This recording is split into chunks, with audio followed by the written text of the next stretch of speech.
Shalom, selamat pagi Bapak Ibu, Saudara yang dikasihi dalam Tuhan. Puji Tuhan, pada pagi hari ini kita diberikan kesempatan lagi untuk memuji memuliakan nama Tuhan, dan kita akan mendengarkan kebenaran firman Tuhan. Untuk itu saya mengajak Bapak Ibu, Saudara yang dikasihi dalam Tuhan, mari kita mempersiapkan hati kita mau berdoa. Bapa, kami mengucap syukur, terima kasih buat hari ini.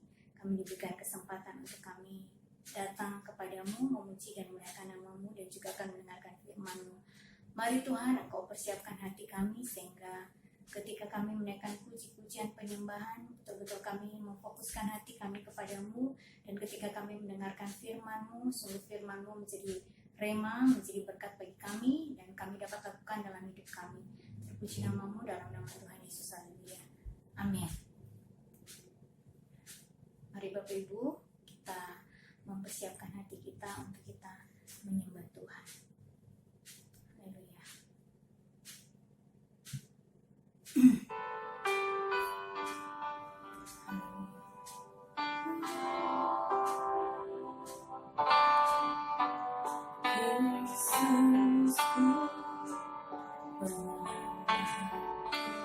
Tiada yang seperti Engkau.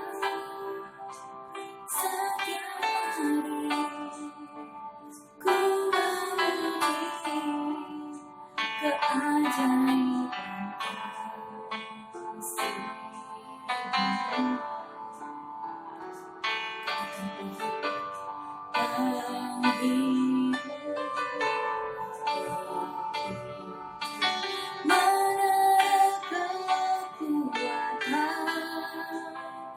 Biarlah semua yang bernafas tak berhenti menyembah-Mu.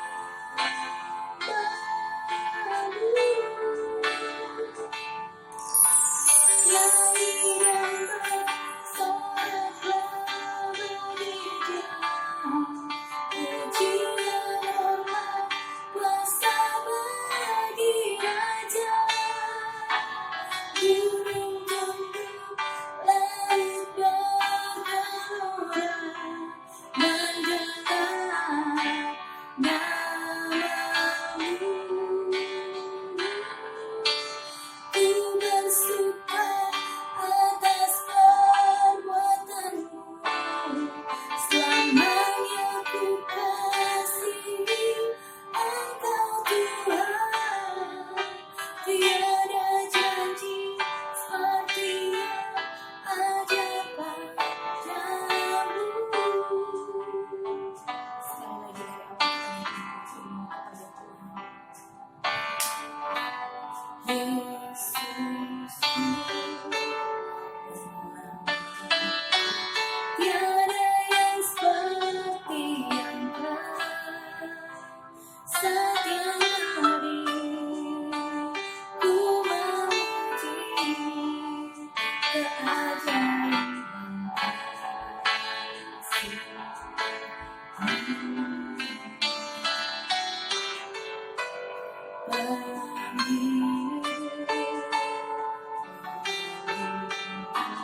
menara kekuatan. Biarlah semua yang bernafas tak berhenti menyembah-Mu. Nyanyi dan bersoraklah bagi Dia, pujian hormat kuasa bagi Raja. Gunung tunduk, laut bergelora, mendengar nama-Mu.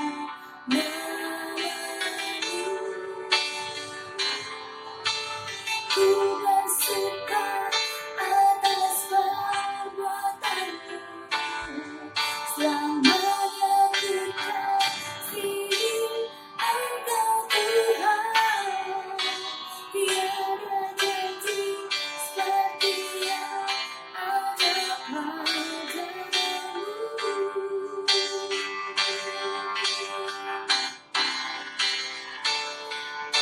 Nyanyi dan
akhir ku menutup mata, ku tatap saat menanti janji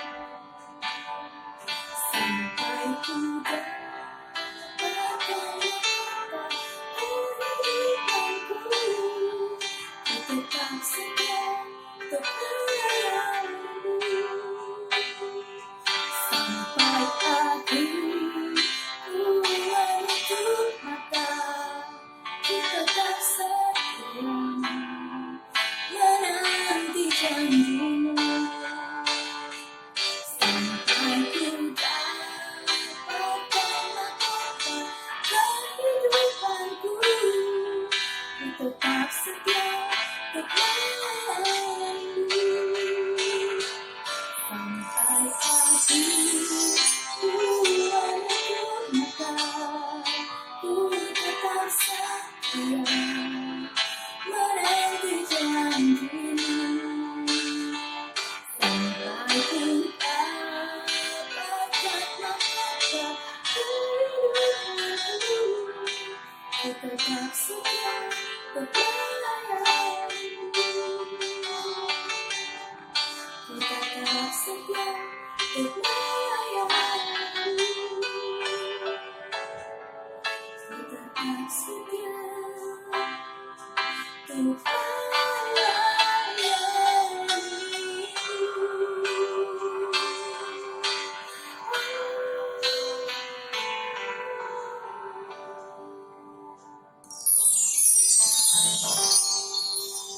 Mari kita berdoa. Bapa, kami mengucap syukur, terima kasih Tuhan. Kami sudah memuji, memuliakan nama-Mu, dan saatnya kami akan mendengarkan kebenaran firman-Mu. Engkau urapi kami, Engkau urapi firman-Mu Tuhan, sehingga ketika benih firman-Mu jatuh ke dalam hati kami, sungguh jatuh ke dalam tanah hati kami yang subur, dan Tuhan bertumbuh berbuah berlipat kali ganda di dalam hidup kami. Ini kerinduan kami Tuhan, Engkau berkati kami, Roh Kudus-Mu memenuhi hati dan pikiran kami, sehingga Tuhan firman-Mu dapat kami lakukan dalam kehidupan kami sehari-hari. Terpuji-puji nama-Mu, kami siap mendengarkan firman-Mu. Di dalam nama Tuhan Yesus kami berdoa dan ucap syukur. Haleluya. Amin.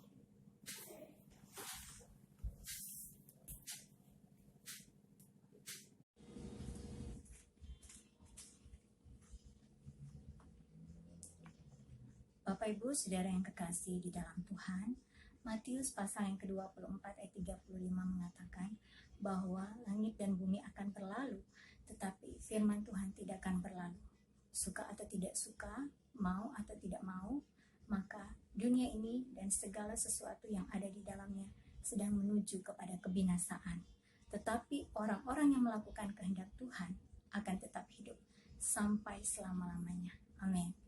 Nah, Bapak Ibu Saudara yang kasih dalam Tuhan, ada satu kisah seorang fotografer terkenal yang bermaksud untuk mengadakan perjalanan ke Kutub Utara.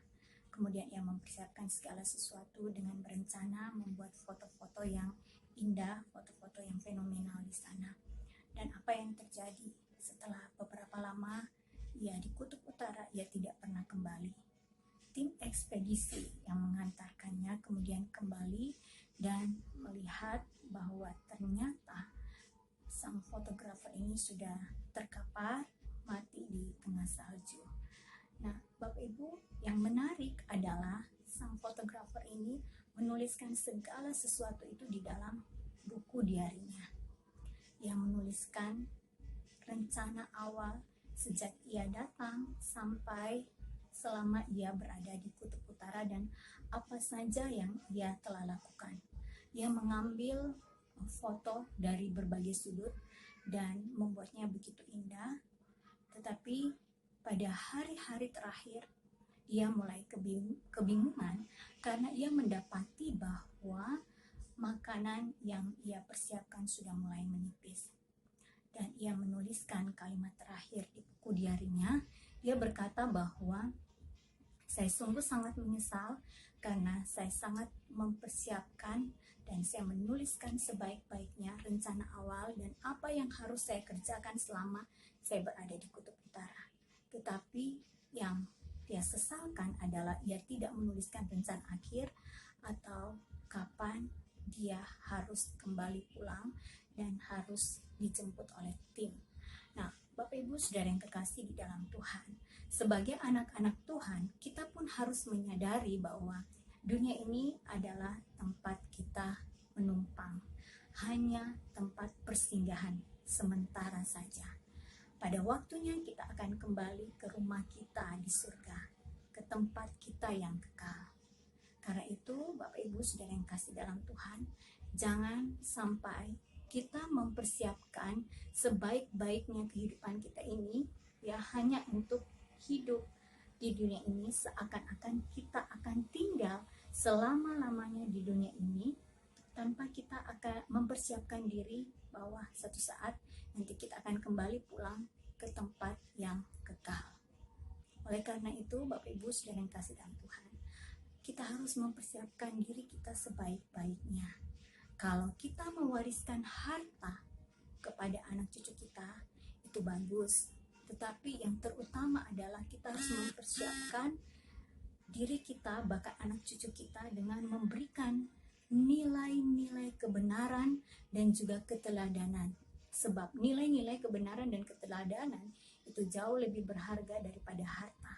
Harta itu bisa hilang dalam sekejap mata, tetapi nilai-nilai kebenaran dan juga keteladanan itu akan kekal dan akan membuat mereka bisa mandiri dan juga membuat mereka bisa menjadi berkat untuk lebih banyak orang lagi.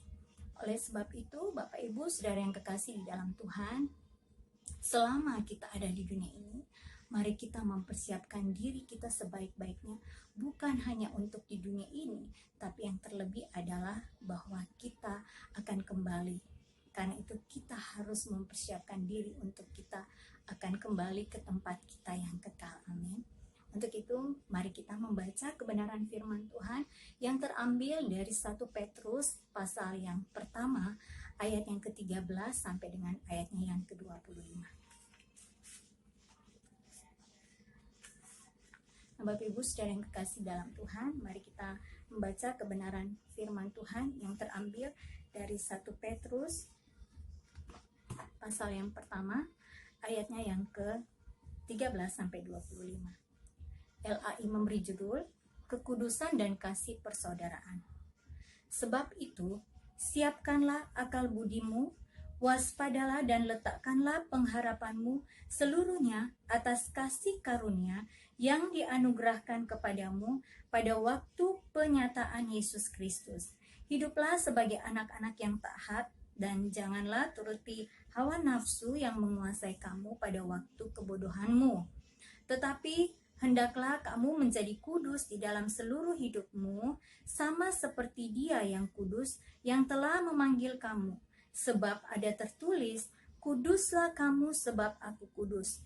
Dan jika kamu menyebutnya Bapa, yaitu Dia yang tanpa memandang muka, menghakimi semua orang menurut perbuatannya, maka hendaknya kamu hidup dalam ketakutan selama kamu menumpang di dunia ini. Sebab kamu tahu bahwa kamu telah ditebus dari cara hidupmu yang sia-sia, yang kamu warisi dari nenek moyangmu. Itu bukan dengan barang yang fana, bukan pula dengan perak atau emas, melainkan dengan darah yang mahal, yaitu darah Kristus yang sama seperti darah anak domba yang tak bernoda dan tak bercacat. Ia telah dipilih sebelum dunia dijadikan, tetapi karena kamu baru menyatakan dirinya pada zaman akhir. Oleh Dialah kamu percaya kepada Allah yang telah membangkitkan Dia dari antara orang mati dan yang telah memuliakannya, sehingga imanmu dan pengharapanmu tertuju kepada Allah. Karena kamu telah menyucikan dirimu oleh ketaatan kepada kebenaran, sehingga kamu dapat mengamalkan kasih persaudaraan yang tulus ikhlas. Hendaklah kamu bersungguh-sungguh saling mengasihi dengan segenap hatimu. Karena kamu telah dilahirkan kembali, bukan dari benih yang fana, tetapi dari benih yang tidak fana oleh firman Allah, yang hidup dan yang kekal.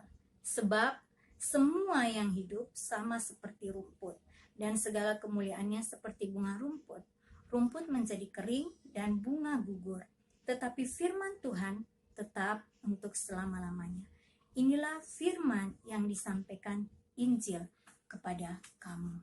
Nah, Bapak Ibu, saudara yang kekasih di dalam Tuhan, firman Tuhan ini disampaikan oleh Rasul Petrus, ditujukan kepada orang-orang Yahudi yang berada di perantauan, di mana mereka sudah mengalami kelahiran kembali atau lahir baru. Yang tentunya firman Tuhan ini juga bagi kita, orang-orang yang sudah mengalami pertobatan, yang mana Tuhan sudah menyucikan kita dengan kuasa darah-Nya, dan kita memiliki satu pengharapan bahwa kita akan menerima suatu bagian yang tidak akan binasa, tidak akan cemar, dan tidak akan layu, yang tersimpan di surga dan yang dipelihara oleh kekuatan Allah karena iman kita. Sebab kita mempunyai pengharapan bahwa keselamatan telah tersedia bagi kita dan kita akan menerimanya pada zaman akhir. Itu kita bisa lihat dalam ayat yang keempat sampai dengan ayatnya yang kelima. Nah, Bapak Ibu saudara yang kekasih di dalam Tuhan, selama masa penantian ini ada hal-hal yang harus kita persiapkan sebelum kita kembali ke rumah kita di surga. Nah, apa yang harus kita persiapkan? Yang pertama adalah mempersiapkan akal budi atau pikiran sehat.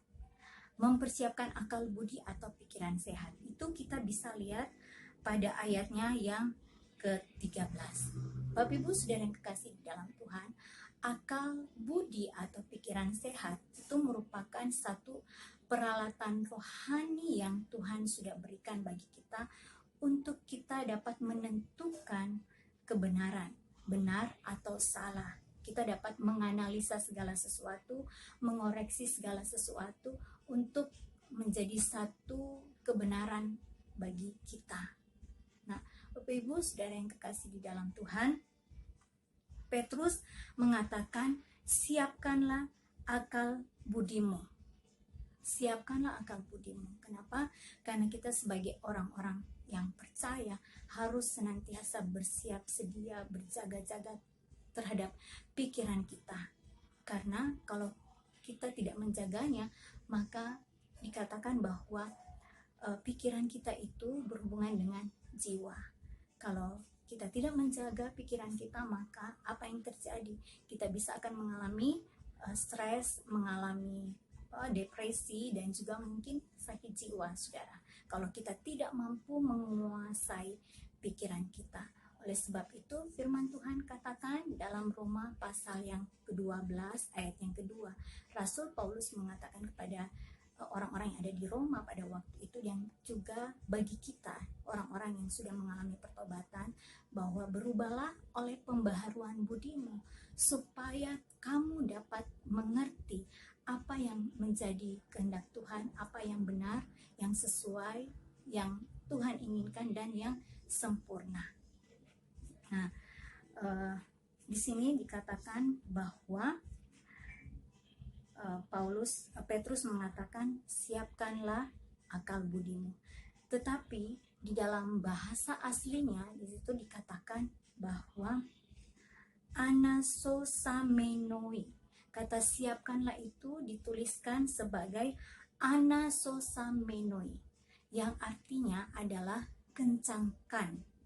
Apa yang harus dikencangkan? Kencangkan ospus. Ospus itu belt atau sabuk, atau mungkin ikat pinggang, seperti itu. Jadi bahasa aslinya menuliskan seperti ini, anasosamenoi ospus dianoia. Kencangkanlah sabuk pikiranmu, kencangkanlah sabuk akal budimu. Dalam pengertian seperti ini, bahwa Petrus mau menggambarkan bahwa pikiran itu seperti pakaian, ya, seperti tradisi orang-orang timur, seperti orang Jepang, Korea, ya, Cina, di mana mereka berpakaian itu longgar dan tidak ada kancing, ya. Mereka hanya menyelipkan bajunya di sebelah dalam dan di luar, lalu mereka menutupnya dengan sabuk. Nah, seperti itu. Jadi kalau tanpa sabuk, maka baju itu akan terbuka. Tanpa sabuk, maka orang-orang yang melakukan kegiatan atau sesuatu aktivitas itu akan sangat terganggu dan tidak percaya diri untuk melakukan aktivitasnya. Oleh sebab itu diperlukan sabuk. Jadi artinya bahwa sabukilah pikiranmu. Nah, Alkitab King James Version menuliskan seperti ini. Karena itu sabukilah pikiranmu untuk bertindak. Sabukilah pikiranmu untuk bertindak. Jadi Bapak Ibu Saudara yang kekasih di dalam Tuhan, Petrus mau menggambarkan seperti ini, bahwa pikiran kita itu sama seperti pinggang yang harus dikencangkan, yang harus diikat dengan kuat sehingga tidak mudah longgar, saudara. Sama seperti baju yang sering dipakai orang timur ya, orang Jepang, orang Korea. Kalau mereka tidak memakai sabuk atau bel, maka baju mereka akan terbuka. Dalam artian bahwa pikiran kita harus senantiasa bersedia, bersiap sedia ya, harus senantiasa siap untuk memutuskan segala sesuatu dengan tepat, untuk mengoreksi, untuk menganalisa apakah yang kita lakukan itu sesuai dengan firman Tuhan, atau apa yang akan kita lakukan itu berkenan atau tidak dengan kebenaran firman Tuhan. Dengan siap sedia juga, kita juga dapat menangkal setiap serangan-serangan atau ujian atau cobaan. Nah, Bapak Ibu, apa yang sering menyerang kita melalui pikiran kita? Nah, hal-hal yang sering menyerang kita adalah yang pertama itu ketakutan atau kecemasan. Seperti saat ini, di mana-mana seluruh dunia mengalami ketakutan dan kecemasan akibat COVID-19. Ya, di mana mereka juga banyak yang mengalami keputusasaan karena mungkin di PHK, karena mereka susah untuk mendapatkan pekerjaan, susah mendapatkan uang, makanan, dan sebagainya. Penyakit yang ketiga di dalam pikiran kita ialah pikiran-pikiran cemar, ya, pikiran-pikiran kotor, pikiran-pikiran masa lalu, ya, yang seharusnya kita sudah tinggalkan tapi kita pikirkan kembali. Padahal Tuhan sudah mengampuni segala dosa kita. Dan juga pikiran-pikiran duniawi, kesenangan-kesenangan duniawi. Nah, semua ini dapat mencemari pikiran kita. Oleh sebab itu kita harus bersiap sedia. Sehingga ketika kita siap, maka apapun yang mencoba menyerang kita, iman, kepercayaan kita, pengharapan kita itu tidak akan mudah digoyahkan karena kita sudah siap. Amin. Nah, firman Tuhan dalam Filipi pasal yang keempat ayat 8 mengatakan, karena itu pikirkanlah semua yang benar, semua yang mulia, adil, suci, sedap didengar, semua yang manis, yang patut dipuji, dan yang disebut kebajikan. Pikirkanlah semuanya itu. Jadi jangan ada pikiran-pikiran cemar, pikiran-pikiran masa lalu yang dapat menghalangi kita untuk maju. Firman Tuhan dalam Filipi pasal yang ketiga ayat yang ke-13 sampai dengan ayat yang ke-14 mengatakan, aku melupakan apa yang ada di belakangku dan mengarahkan diri kepada apa yang ada di hadapanku dan berlari-lari kepada tujuan untuk memperoleh hadiah, yaitu panggilan surgawi. Jadi Bapak Ibu Saudara yang kasih dalam Tuhan, jangan biarkan pengalaman-pengalaman masa lalu itu dapat menghalangi keberadaan kita. Bagaimana kita terus harus berlari, terus berlari. Jangan sampai kita berhenti di tengah jalan. Karena kalau kita berhenti di tengah jalan, maka apa yang terjadi Bapak Ibu Saudara yang kekasih di dalam Tuhan, kita akan rentan kembali kepada dosa-dosa masa lalu. Tetapi kita harus terus berlari, terus action, harus bertindak, moving forward, supaya kita dapat sampai kepada tujuan Kristus, kepada garis finish. Nah, Bapak Ibu, ada satu cerita yang saya akan sampaikan kepada kita. Ada seorang pelari terkenal di Amerika. uh, akan mengikuti satu perlombaan yang besar. Dan semua orang memprediksi bahwa si pelari ini akan menjuarai kembali karena dia adalah pelari yang juara bertahan di turnamen tersebut. Nah, ketika ia kemudian masuk ke dalam perlombaan tersebut, di tengah perlombaan si pelari ini mengalami cedera dan terjatuh. Ia berusaha bangkit dan berlari, tapi akhirnya ia terjatuh kembali. Ia lari, terjatuh. Begitu seterusnya sampai semua orang sudah sampai ke finish. Akhirnya bapaknya yang adalah seorang pelatihnya itu harus masuk dan berusaha untuk memopong dia untuk keluar dari pertandingan tersebut. Tetapi apa yang terjadi?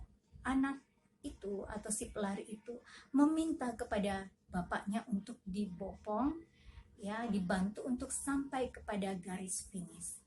Dan kemudian ia berkata kepada bapaknya bahwa bapak tidak pernah mengajarkanku untuk berhenti di tengah jalan, berhenti di tengah pertandingan, bahkan sampai keluar dari pertandingan. Tetapi bapak mengajarkanku untuk dapat menyelesaikan setiap pertandingan. Bapak Ibu, sekalipun kita melihat bahwa ia tidak menjuarai kejuaraan tersebut, tetapi ia sudah memenangkan hati banyak orang yang melihatnya. Orang begitu terharu ketika ia terus berusaha untuk sampai kepada garis finish, walaupun ia harus dengan susah payah dibantu oleh bapaknya.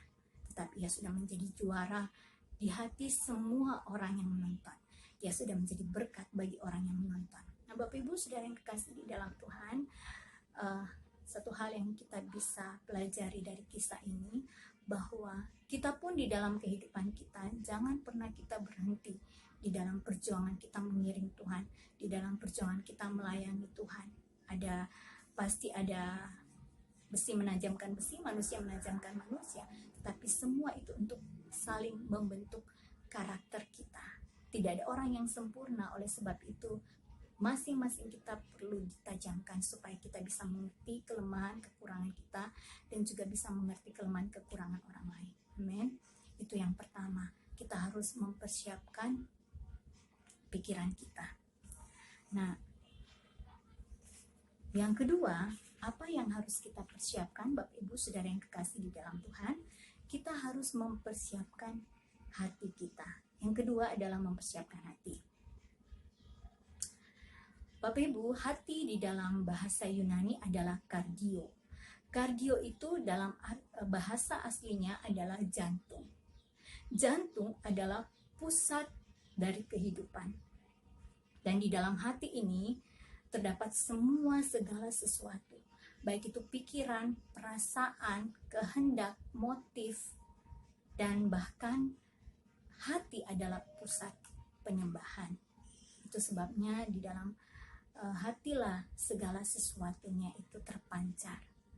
Nah, kalau kita melakukan hal-hal yang tidak berkenan di hadapan Tuhan, itu karena hati kita sedang bermasalah, itu karena hati kita berada mengalami suatu masalah, sesuatu di dalam hati kita. Firman Tuhan Yesus mengingatkan kepada murid-muridnya dalam Markus pasal yang ke-7 ayat yang ke-21 sampai dengan ayat yang ke-22. Mari kita baca. Markus pasal yang ke-7 ayat 21 sampai dengan ayat yang ke-22 mengatakan, sebab dari hati orang timbul segala pikiran jahat, percabulan, pencurian, pembunuhan, perzinahan, keserakahan, kejahatan, kelicikan, hawa nafsu, iri hati, hujat, kesombongan, kebebalan. Bapak Ibu Saudara yang kekasih di dalam Tuhan, kalau hati kita bermasalah, maka yang timbul adalah satu kejahatan. Akan terpancar satu kejahatan di dalam kehidupan kita sehari-hari. Untuk itu firman Tuhan dalam Amsal 4 ayat 23 mengatakan, jagalah hatimu dari segala kewaspadaan, karena disitulah terpancar kehidupan. Bapak Ibu Saudara yang kasih dalam Tuhan, kita harus menjaga hati kita dengan sebaik-baiknya, karena hati kita ini adalah pancaran kehidupan. Kalau hati kita bermasalah, maka kita pasti atau rentan membawa virus, saudara. Ya, kita akan menjadi carrier, pembawa virus. Virusnya ini sangat berbahaya karena bisa mengakibatkan kematian. Bukan hanya kematian fisik, tapi juga kematian rohani, bahkan kematian kekal. Dan virus hati itu sangat berbahaya karena seringkali menularkan kepada orang lain. Jadi, virus ini lebih berbahaya dari COVID-19 karena virus ini dapat mengakibatkan kematian, bukan hanya kematian rohani tetapi juga kematian kekal, saudara.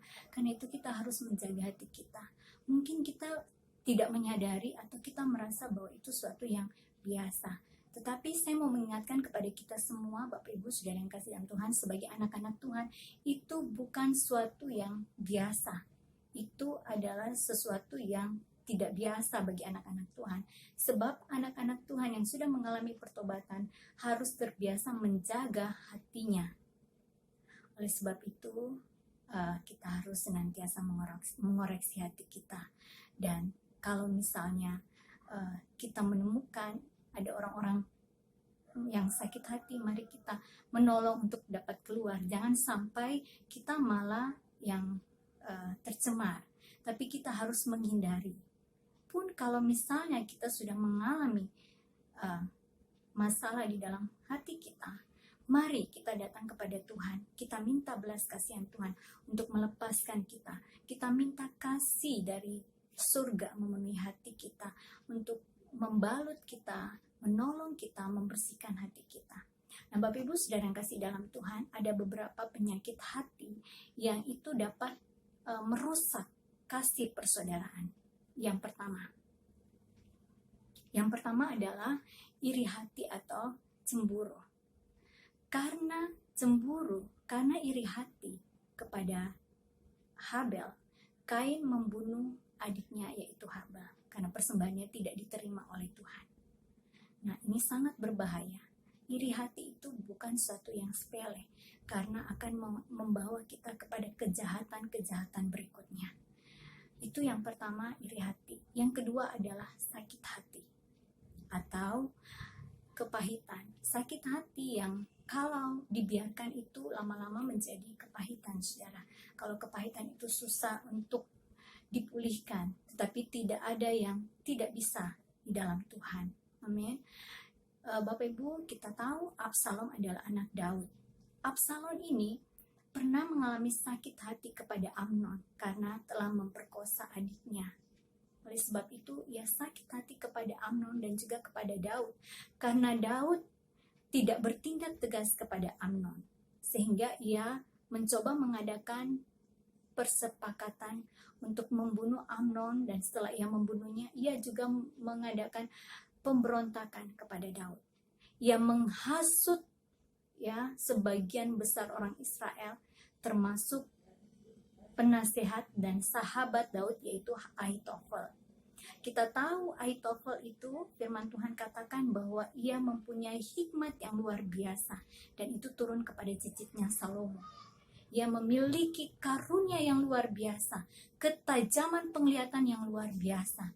Tetapi ia pernah memiliki sakit hati kepada Daud. Ia pernah sakit hati kepada Daud karena telah memperkosa cucunya yaitu Betseba. Namun pada akhirnya Daud mengambil Betseba sebagai istrinya. Tapi ternyata Ahitofel tidak pernah menyelesaikan sakit hatinya secara tuntas. Sehingga ketika diprovokasi oleh Absalom, ia pun akhirnya ikut memberontak kepada Daud bersama dengan Absalom. Dan ketika ia memberikan nasihat, memberikan arahan-arahan kepada Absalom, apa yang terjadi? Absalom tidak menerima nasihatnya. Dan ia begitu kecewa dan marah, akhirnya ia bunuh diri. Nah, Bapak Ibu Saudara yang kekasih dalam Tuhan, sangat miris, saudara. Orang selevel Aitofel yang kita anggap bahwa kerohaniannya itu sudah mapan, sudah dewasa, rohaninya sudah tinggi, ternyata tidak kebal dengan sakit hati. Jadi yang ingin saya katakan bahwa tidak seorang pun yang bisa kebal dengan sakit hati. Oleh sebab itu kita harus menjaga hati kita. Kita senantiasa mengoreksi hati kita. Apakah kita ini sudah mengalami pemulihan, atau apakah kita sudah iri hati, apakah kita sudah sakit hati. Saudara, saya mau beritahu bahwa sebagai orang-orang percaya, besi menajamkan besi itu biasa, manusia menajamkan manusia itu biasa. Tetapi kita harus senantiasa datang kepada Tuhan untuk meminta kasih karunia Tuhan, sehingga kita mengalami pemulihan. Setiap masalah pergumulan di dalam pekerjaan, di dalam pelayanan harus kita selesaikan dengan baik. Jangan sampai kita mengalami yang namanya sakit hati atau kepahitan, karena itu akan memancarkan, saudara, satu kematian rohani, maupun juga akan membawa kita kepada kematian kekal. Nah, Bapak Ibu Saudara yang kasih dalam Tuhan, saya mau kasih tahu bahwa rahasia awet muda itu adalah dengan ini, menjaga hati kita. Kita tidak perlu operasi plastik atau oplas, tidak perlu face APP, kita hanya perlu menjaga hati kita, dan kita senantiasa menjaganya dengan kebenaran firman Tuhan dan meminta kasih karunia Tuhan. Sebab dengan hati yang terjaga akan memancarkan kehidupan. Kehidupan yang terpancar akan memberkati banyak orang. Itu akan terpancar di dalam kehidupan kita. Wajah kita akan mencerminkan kasih Tuhan, sehingga orang yang melihat kita akan senang. Kecantikan batinnya itu akan memancar keluar, tapi kecantikan luar tidak akan pernah masuk ke dalam. Bahkan orang yang akan melihat kita, sekalipun wajah kita cantik, tetapi hati kita penuh dengan kejahatan, akan lari daripada kita. Oleh sebab itu, Bapak Ibu Saudara yang kasih dalam Tuhan, mari kita jaga hati kita, supaya hati kita ini yang memancar adalah kehidupan dan bukan kematian. Amin. Nah, itu yang kedua. Yang ketiga, Bapak Ibu Saudara yang kasih dalam Tuhan, yang ketiga adalah penyakit ketidaktulusan hati. Nah, ketidaktulusan hati ini itu sulit terdeteksi karena seringkali berkamuflase, memakai topeng, seakan-akan perbuatannya itu baik, tetapi ternyata mengandung maksud untuk kepentingan pribadi. Bahkan untuk supaya ia dipuji, supaya ia disanjung-sanjung. Dan ketika pujian dan sanjungan ia tidak terima, atau upah ia tidak terima, maka ia kecewa, ia menjadi marah. Nah, ini yang harus kita jaga di dalam hati kita, ketulusan hati. Kolose pasal yang ketiga, ayatnya yang ke-24, di situ mengatakan bahwa apapun juga yang kamu lakukan, apapun juga yang kamu kerjakan, lakukanlah dengan sepenuh hati sama seperti Tuhan, dan bukan seperti manusia.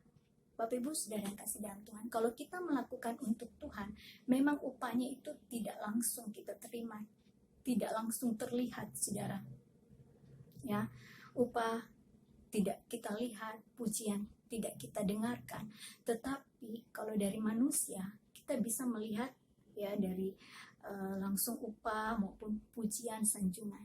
Tapi firman Tuhan katakan bahwa segala sesuatu yang kita kerjakan, kita lakukan dengan sepenuh hati, maka ada upah yang kita akan terima. Kalau kita tidak terima upah di dunia ini, maka ada upah di surga, di mana ngengat dan karat atau pencuri itu tidak mencuri, saudara.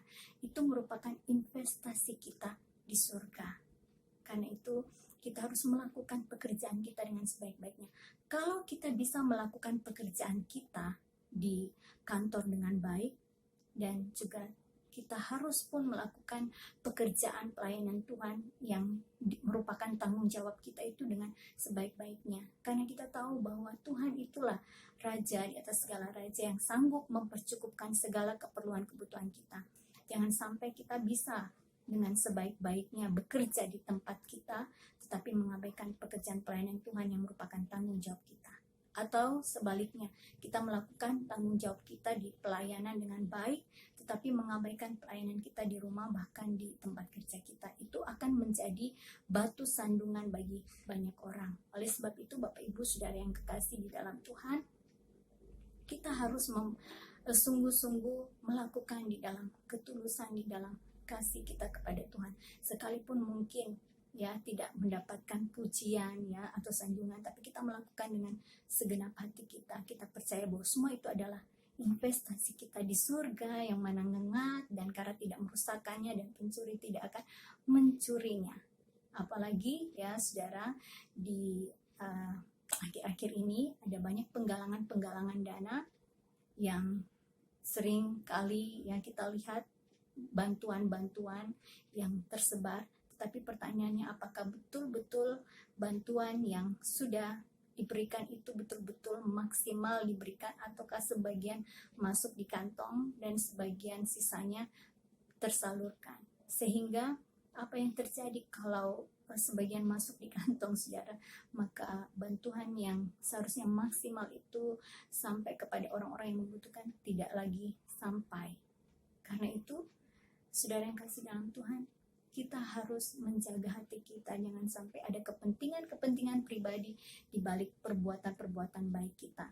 Jangan sampai karena kita mau dipuji-puji, kita mau disanjung-sanjung, kita melakukan kebaikan-kebaikan, sehingga ketika kita tidak mendapatkannya, kita menjadi kecewa dan tawar hati. Saudara, ingatlah bahwa semuanya itu adalah investasi kita di surga. Apapun yang kita perbuat, kita lakukan sebaik-baiknya sama seperti Tuhan dan bukan untuk manusia. Nah, ini Bapak Ibu Saudara yang kasih dalam Tuhan, hal-hal yang harus kita persiapkan.